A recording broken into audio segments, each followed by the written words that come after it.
It's Patrick Beatty Reviews, the number one for news. It's Patrick Beatty Reviews, number one for news. Yeah. Tune in, get up. Yeah, what's up? Keep the change, you filthy animal. And this story is actually not really a story as much as it is a review. That's right.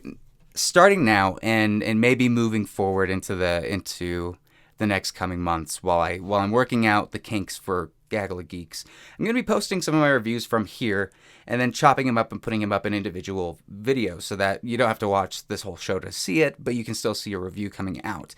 And for this episode, we're going to be talking about Midway because the embargo has lifted for today. We can finally talk about it. This is directed by Roland Emmerich. If you know him from Independence Day Resurgence, it stars Ed Skrein, Patrick Wilson, Luke Evans. It's a historical telling of the Battle of Midway through the perspective of those on the ground and in the air. That is basically events that happened after Pearl Harbor. It was a big battle that really was one of the linchpins to World War II and did establish a turning point for the Allies during that time. So this is Emmerich, whose previous work, again, like from Independence Day, he's hoping to redeem himself with a little bit more substance than I guess Independence Day Resurgence had.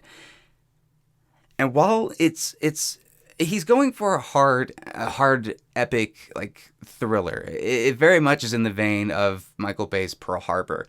There's a lot of dogfighting. There's some small character developments with each thing, but there's a lot of side stories which we'll get into.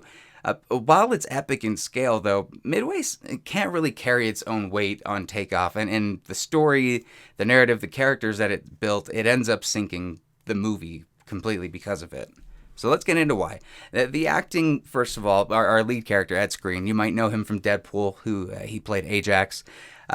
He plays one of the pilots in this story that is kind of more of the big leaders that when he goes up in the air, he doesn't care whether he goes back or not. He doesn't care what's happening as long as the mission is complete. And I think Ed Skrein is a good actor. I think as far as his abilities go, he can definitely hold being a leading man. But in this film, he just really didn't have enough to chew on when it comes to dialogue, when it comes to just enough time for his story to really be fleshed out. There wasn't anything for that. But the supporting cast, albeit not really like getting a lot of time as well as him, they all seem to do their job fairly well. The supporting cast perform well. Much like Skrein, there's not enough time to focus on any one character to make the film, and it makes the film a little bit hollow, surface level.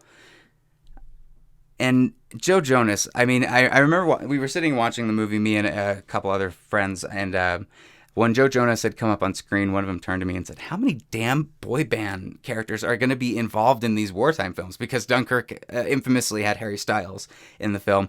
And with this, they're going with Joe Jonas. I think for the most part, he actually plays his character pretty well. I don't see him as a horrible actor, but there is a little bit of an adjustment once you see him in there.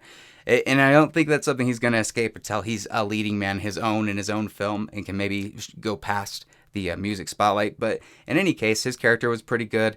Woody Harrelson did a great job. Dennis Quaid played his very angry general with he had an accent that was a lot like, "We're going down as the boys and we're going to destroy everything," as deep a guttural as he can. It seemed like he was going for even like a Harrison Ford from the movie 42 feel, and he played the best version that he could.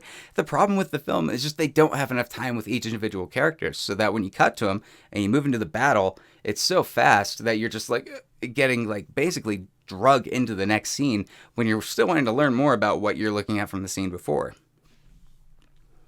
The film is wall-to-wall with action and dogfighting. The story begins in Pearl Harbor, and we spend most of the first act showcasing that battle. And in some cases, the effects for the aerial dogfighting, the explosions, the battleships, all look very realistic. They look really good, but it's really PlayStation looking towards second act. When you keep seeing the same shots of a plane barreling down on a ship, almost exactly shot for shot scenes from like one battle to another, just reused, it seems like. Everything can seem unimportant, and in Midway it has that. especially when it comes to the story. And I don't know, there's not too much that I really want to cover with this film, because once it was over, it feels like you've just been hit in the head so many times with like concussive bangs and like all of these loud noises with no substance to it, and a story that you want to connect with, but you just can't because the characters aren't really there.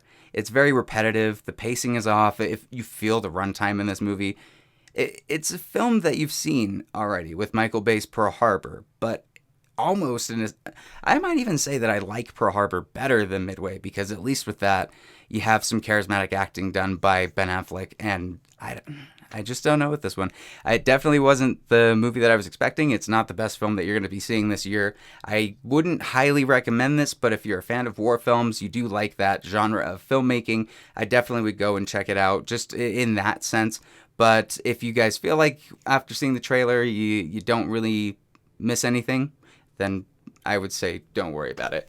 I'm going to give Midway a 5 out of 10.